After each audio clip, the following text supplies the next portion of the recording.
Hello, it is 5 a.m. in Washington. It's 10 a.m. here in London. I'm Monita Rajpal. And I'm Zain. You're watching World One live from London. Also ahead, in Ivory Coast, a battle for leadership is pushing the country to the brink of civil war. We begin this hour in Libya, where the focus is on who might be next to defect from Muammar Gaddafi's regime. This follows the resignation of one of his closest advisors. Foreign Minister Moussa Koussa is now here in the UK. A British government official says, quote, he's no longer willing to represent the Gaddafi regime. Robertson reporting there. Let's take a look at what newspapers are saying about this. Under the headline here at the Daily Telegraph in the UK, Libyan Foreign Minister defects to Britain. The paper goes on to say Mr. Koussa's defection holds out hope that the regime might still crack from the inside, relieving the pressure for further military measures. In the United States, the New York Times headline has retreat for rebels, Libyan Foreign Minister quits. It says the defection of Moussa Koussa showed that at least one longtime confidant seemed to be calculating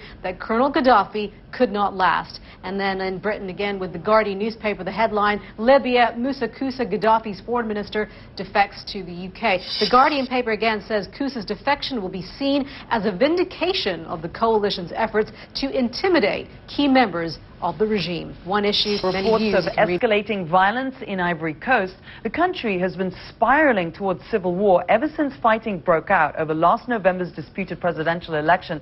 Now, on one side of the conflict, there are forces that back the country's recognized president, Alassane Ouattara. Now, they have reportedly taken control of the capital. The incumbent leader, Laurent Gbagbo, continues to cling to power in the main city, Abidjan. The UN approved sanctions against him Wednesday. Well, we want to give you more of a background on some of the key events that have been leading up to this power struggle there in Ivory Coast. Going back to 2000, to give you some information there, that's when Laurent Gbagbo, he won a disputed election. Alassane Ouattara, his rival, was not allowed to contest it. Then we go to 2002. That's when we see a coup attempt failing, but then rebels seize the north and start a civil war.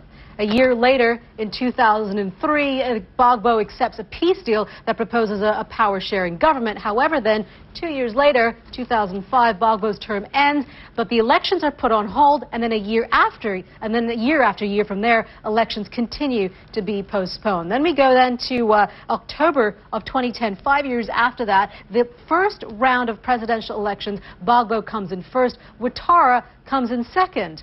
A month later, we see that there's a runoff taking place there in November. The Election Commission says Ouattara wins 54 to 46%. However, the Constitutional Council there backs Gbagbo. It's run by Gbagbo ally. He's rejecting the result and declares Gbagbo the winner. The UN endorses Ouattara as the winner, and there we see where we are right now, where a standoff has been taking place ever since. As a result of this, there has been a dire humanitarian situation in the country. We want to get more now from an eyewitness in the city of Abidjan. We cannot identify him, obviously, because due to his safety and, of course, safety concerns there. But first of all, can you hear me? And can you tell us a little bit about the situation on the ground now where you are? Cricket's World Cup by the numbers. This is the 10th tournament since the event first began in 1975. It's broadcast to an audience of millions in 180 countries and territories across the globe. Previous champion Australia has won more than any other country, and that's 4 times. The West Indies has won it twice. India, Pakistan, and Sri Lanka have each won once before. So the final will be Saturday in Mumbai, but it will be hard to top Wednesday's semi-final, and I guess in terms of excitement or, drama. Oh, definitely. I mean, you look at the Indian newspapers, and they've just gone nuts over this today. They called it, an epic showdown. Yeah. And actually, interestingly enough, a lot of the Indian fans saying that once they've won this one, the final is kind of neither here nor there. This is the one that they really wanted to win. Obviously, it would be a bonus to get that final. And whether you're a cricket fan or not, really, you just couldn't help but get caught up in this match. Let's give you a look at the highlights of how this went. I don't really see Dr. Manmohan Singh, the Indian Prime Minister, ever being emotional in any way, shape, or form. He's quite a sated man. And he was actually still quite, obviously jubilant. I think anyone could get carried away with that match, yeah. Yeah, all right, Kate Giles, thank you very much for that. And of course, for a preview of the upcoming Cricket Championship match and all the things sports-related, Click onto our sports pages on the web. The address is cnn.com/world. CNN's launched an initiative that we're calling the Freedom Project, and the goal is to expose the trade in human life. Yeah, today we focus on one aspect, the sex trafficking industry. Just how big an industry is sex trafficking worldwide? Well, according to a 2005 International Labour Organization report, nearly 1.4 million people were forced into commercial sexual exploitation. Of those, the overwhelming majority, 98%, were women and girls. And one expert says that each of these victims is being sold for an average price of just under $1,900. We're going to introduce you now to one of those women. Like so many other victims, was sold into prostitution in a foreign country by someone she trusted. But as CNN's Atika Schubert reports, this woman considers herself lucky because she got out. Laura is not her real name. We are not revealing her identity, and we are altering her voice for her own safety. She took a look at human trafficking by the numbers. According to the U.S. State Department, there are more than 12 million adults and children in prostitution and forced and bonded labor worldwide.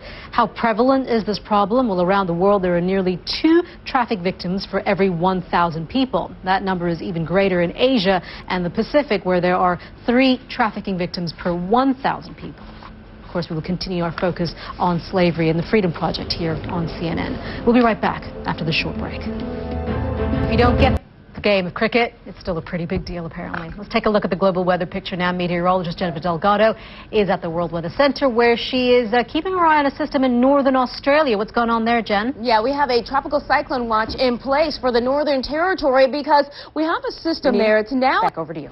Jen, thank you very much for that. We want to talk a little bit more about the Libyan Foreign Minister and his supposed or apparent defection from Libya. Of course, the British foreign officials are not actually calling it a defection.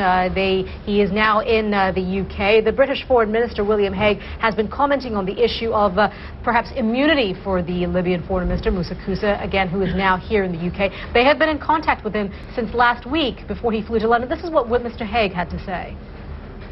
Moussa Koussa is not being offered any immunity from British or international justice. That was the British Foreign Minister William Hague talking about Libya's foreign minister and his apparent defection, whether or not he will not be getting immunity. That's according to Mr. Hague. One of the things we're going to watch today and the next few days to see if anyone else jumps ship. You're watching World One live from London. I'm Zain Verjee. I'm Monita Rajpal. Thank you for joining us.